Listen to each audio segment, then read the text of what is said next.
Hello everybody. Well, I've been asked for my advice, which kind of surprises me because I know myself pretty well, I think, and I know that I'm more fool than anything else.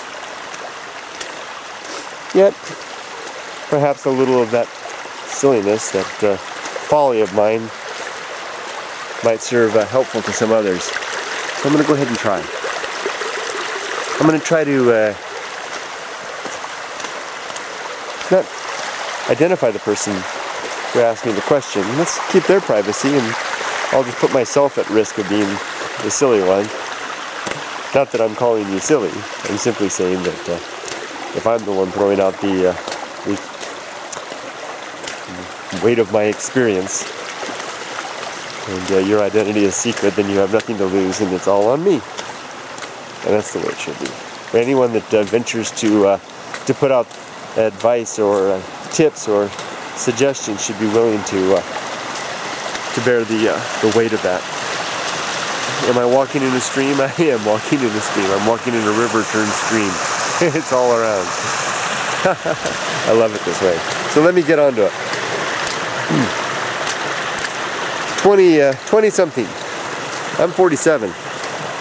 20-something, and a friend of mine has asked me about a fork in the road. Where to go? In a relationship, an established relationship for quite a number of years, and the differences are significant. Two people with a striving towards a common heart. That's a common story. And the question is, the differences are profound, and in fact pulling apart in some ways in terms of interest and ambition. The question is to stay the course together, to continue with the investment of the years, or to let go apart. And I'm not going to offer a suggestion for one path or the other. Simply what I'll do is share my story and take from that what you will.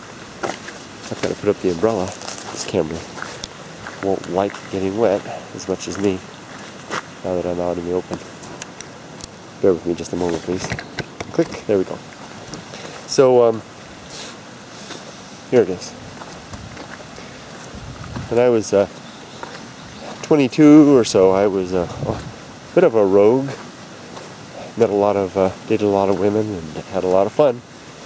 And knew a lot of women with a very similar spirit and soul and interest to my own. And boy, that was very fun. Lots of exciting times, great discussions, and beautiful speculative living. That's a good way to describe it, speculative living, because that's the way I like to live, in a speculative manner, wondering and questioning and exploring. Then I met a Japanese woman, the woman who is now my wife. And I don't know exactly why, but I fell for her really hard. Isn't that pretty? And in a different way.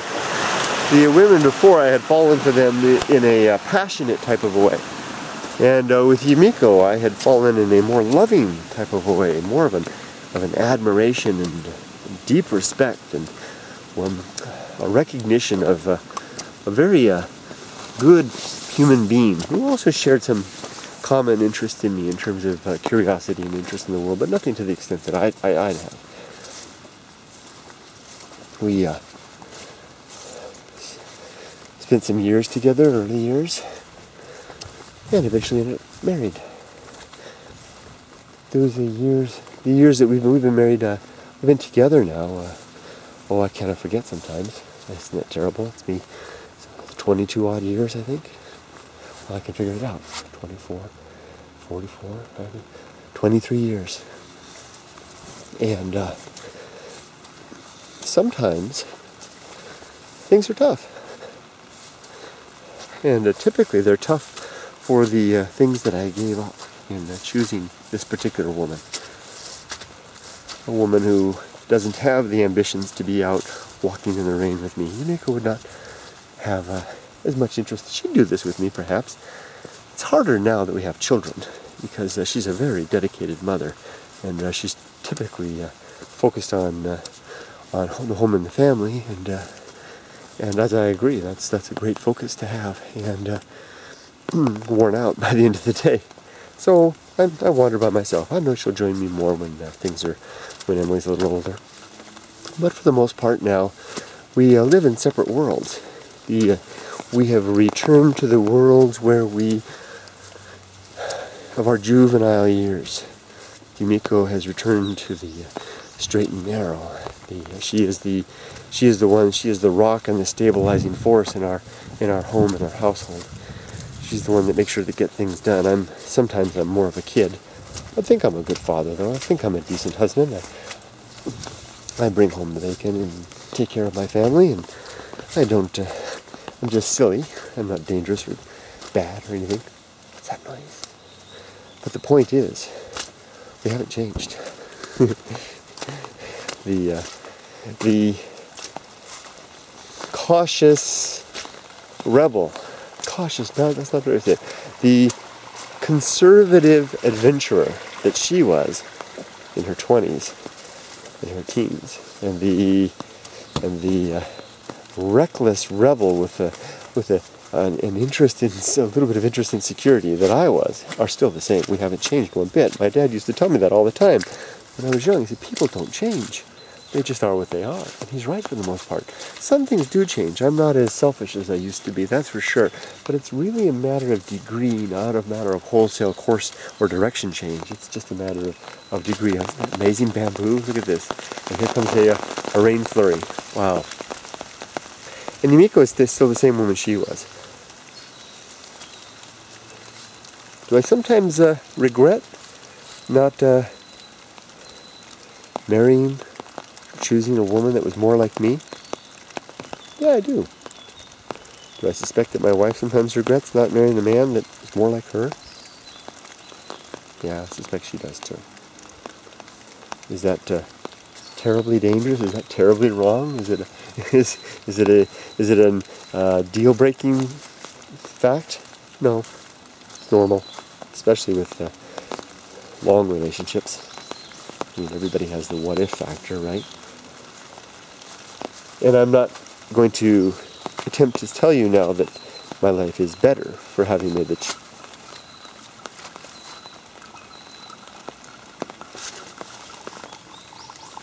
Love that sound. I'm not going to say that my life is better, necessarily better for having made the choice that I made, because I don't know.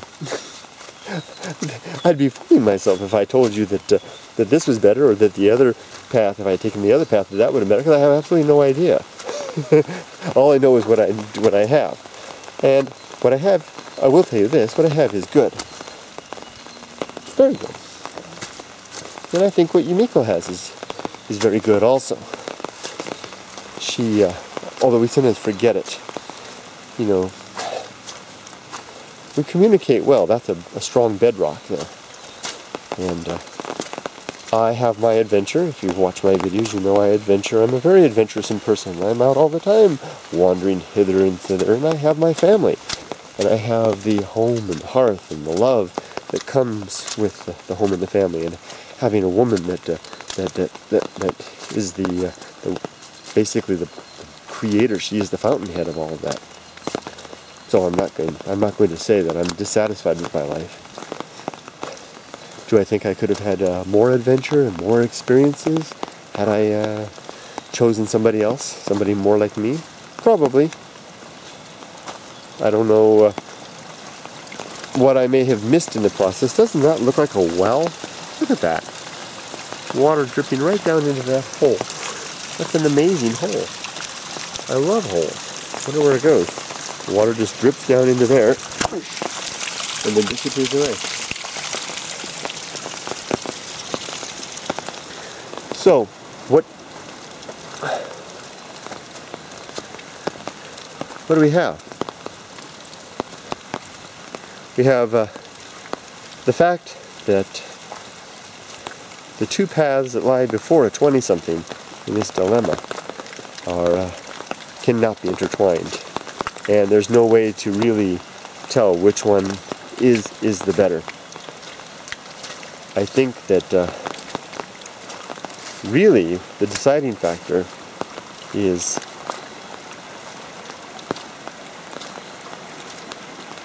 deep, deep inside. I had a moment before Yumiko and I were married where I ran away. Wow, I can't believe I'm actually telling you guys this. I don't even think Yumiko really knows what I did. She knew I took off. Kind of had like a junior year crisis where I bought a Jeep, old beat up Jeep Wrangler, and pocketed some cash, $1,500 I think it was, and I told Yumiko I would be gone, and I left Humboldt County and disappeared into the desert, as was my want at the time. That was my stomping grounds, my adventure home. And I remember, no, that's me, you know, the adventure, oh, the depth, the woods, the wilderness, the deep desert. And I remember one night sitting out there in the desert, and very lonesome area, all by myself in a camp there, and a thunderstorm coming, one of those rare desert thunderstorms coming through. And folly that it was, I climbed the nearest peak. Didn't get to the top. I didn't want to get killed by lightning. I was still in danger. But I got up on a big boulder and watched the lightning striking across on the peak beyond. It wasn't right overhead. It was a good 15 miles off in the distance in the neighboring mountain range. Watched the lightning strike, and the wind came, and the rain, you know, coming down in big shafts across on the far mountain. And I felt a scene that now would, you know, would fill me with wonder. I'd have the video camera out. I'd be making vlogs. I'd be jumping up and down, ecstatic. And I felt nothing at that moment but loneliness and missing Yumiko. And I've never told her this. And I sat there feeling very sad. And I went back down, went into my sleeping bag, and the very next morning I got up and I drove back to Humboldt. I sold my Jeep and never looked back. It doesn't mean that I didn't have regrets or that I didn't have uncertainty. There have been lots of times in our relationship where I've gone, darn it, I want to just be an adventurer. I want to be out and about. I want to sit at night at coffee shops and talk to interesting people and explore the world and all that kind of stuff. I've had plenty of that, you know. It happens. It's a constant theme with a guy like me, you know. I'm a family man and I'm an adventurer at heart, you know. So, you know, anytime that I get restless, I blame my life. I think that's something we all do. We blame our lives, our circumstance, and we think that something else would be there. But if I had gone the other path, I might also be in the dilemma of continuing to sit at the top of that mountain alone and sad, missing the woman that has proven to be a foundation and bedrock in my life. There you go. So could be good either way. Could be bad either way. I recommend that the thing to do is to maybe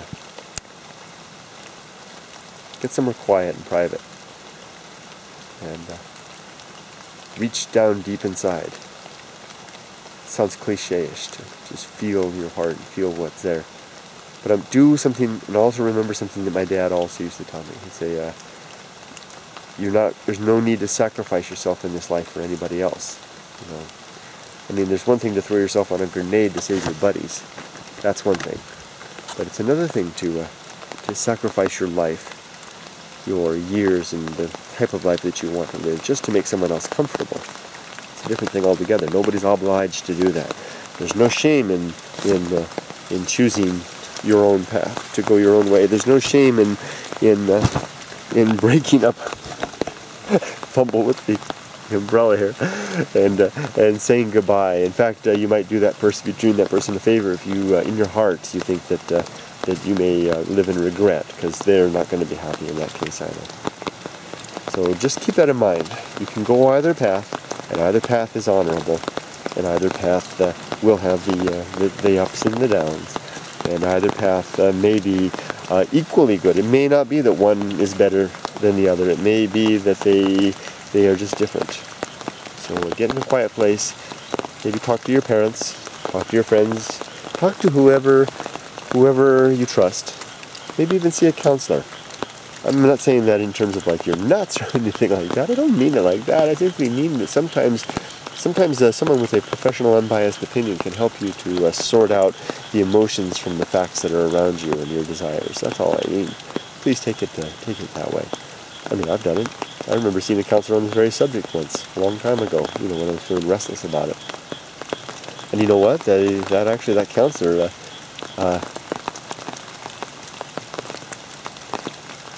the counseling helped me in a different way. It helped me to discover that despite professional advice, I still thought I was on the right track. Take that as you want. There you go. I'm going to leave you now as I leave this forest and step out into the light. It's kind of nice to get to a dark place where you can think. Good luck to you as you make your choice. Let me know if you have any other questions or you just want to talk sometime. I'm always around. Take care. Bye-bye.